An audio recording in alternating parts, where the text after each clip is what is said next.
மதிமுக மல்லை சத்யா தொடர்கிறாரா இல்லையா? அதிகாரப்பூர்வமாக என்னை நீக்கலை, ஆனால் அவங்க என்னை ஒதுக்கி வச்சிருக்காங்க.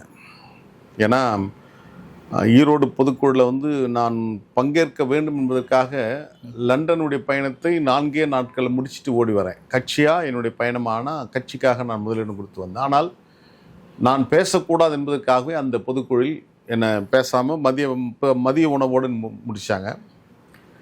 அதே போல் சென்னை மண்டலத்துடைய செயல்பொரு கூட்டம் கடந்த 10ஆம் தேதி நடைபெற்றுச்சு.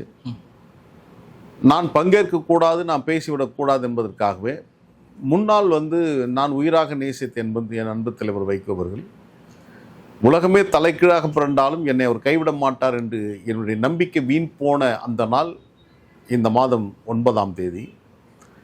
அதில் தான் என் குறித்து ஒரு தவறான ஒரு செய்தியை உலக மக்களுக்கு அறிவித்தார். அப்போது நான் அந்த நிகழ்ச்சிக்கு வரக்கூடாது என்பதற்காக அது தடுப்பணை.